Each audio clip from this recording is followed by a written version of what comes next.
the Chase Thomas Podcast, for people who have nothing but time to kill.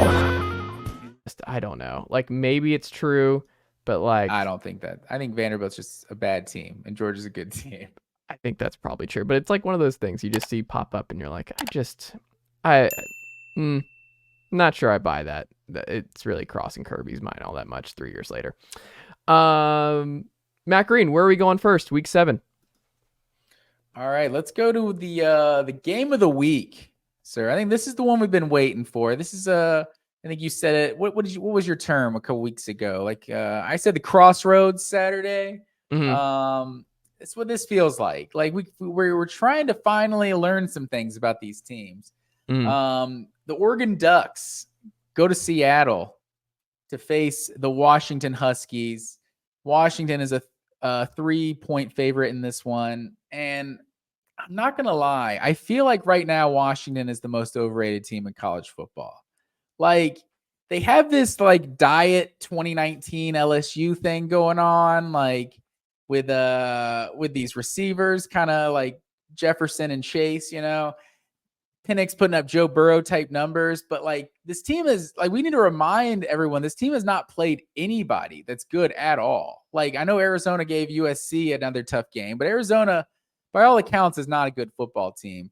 Like, this team this offense looks great, right? They throw the ball around. It's fun to watch, but I don't think we know how good this team is yet. Oregon, we still don't know how good Oregon is either. Like, to be fair, like at Texas Tech, like that's the only other road game they've played. No, they've played 2 road games, I think, to this point. Is that right? Did they play at? I gotta look at Oregon's schedule, but regardless, I think they only played 1.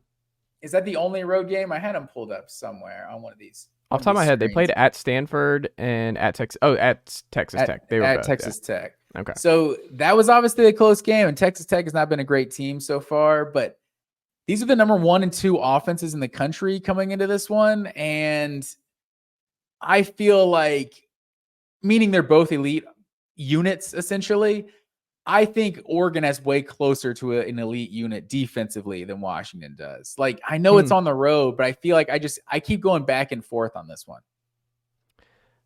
You're going back and forth. Are you going to wait for me to make my pick before you settle in? I thought we were just having an open dialogue. I didn't know if I was making my pick yet. Go ahead. He's down bad, folks. He's done the math on what he has to do to catch up here in the pick'em, and we're now in week 7. So Matt Green is making the smart choice, where it's like, you know, in those guessing games with like, guess how many gobstoppers there are in the container, and you wait for the other guy to say 74, and then you're like 75, and that's what I feel like is happening right here for Matt Green. But it's humbling. I like it that Matt Green is pulling out all the stops to catch up here. But look, I was going back and forth on this too, Matt Green.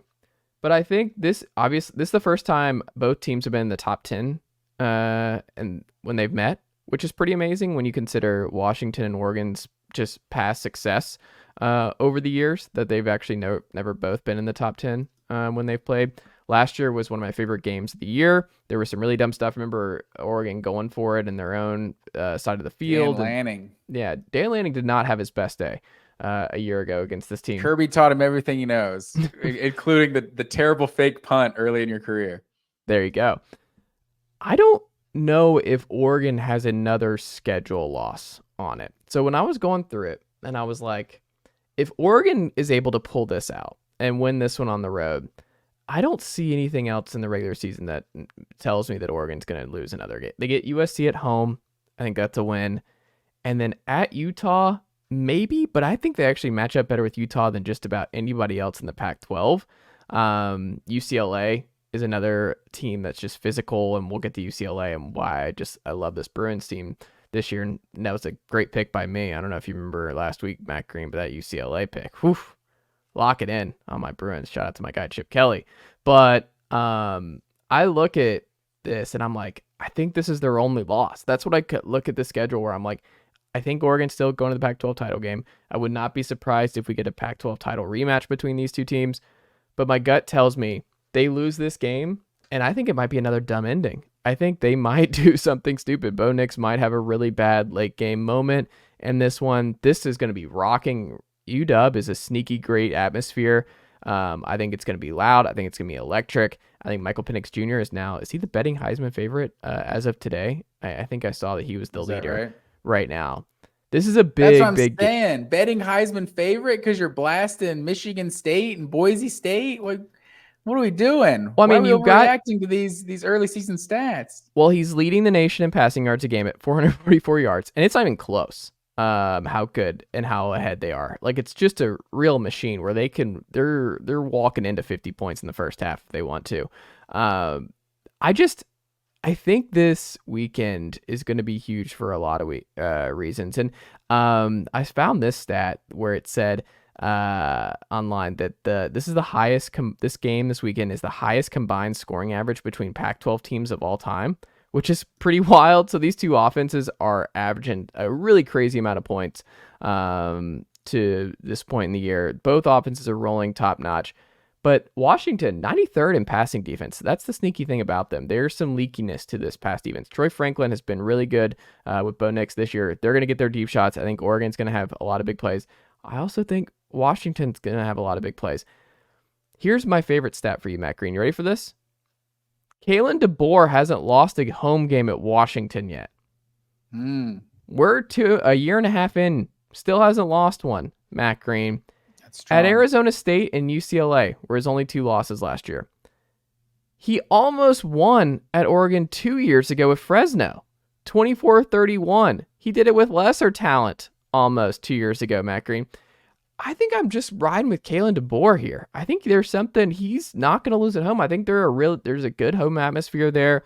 I think this is going to be a fun back and forth. I think this is, to take a word out of Spencer Rattler's mouth, this is their Super Bowl.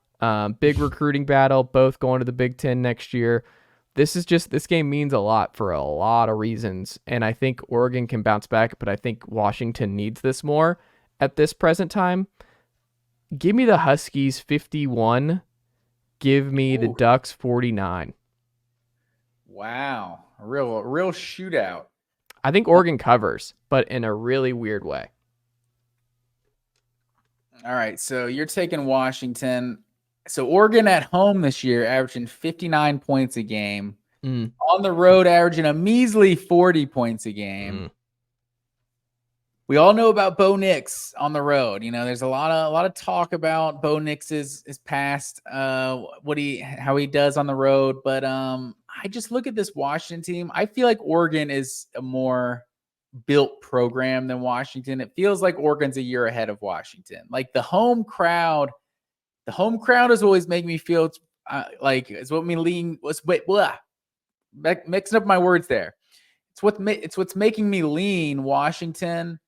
But I think at the end of the day, Oregon is a better team. And I think Oregon's going to find a way to win this game.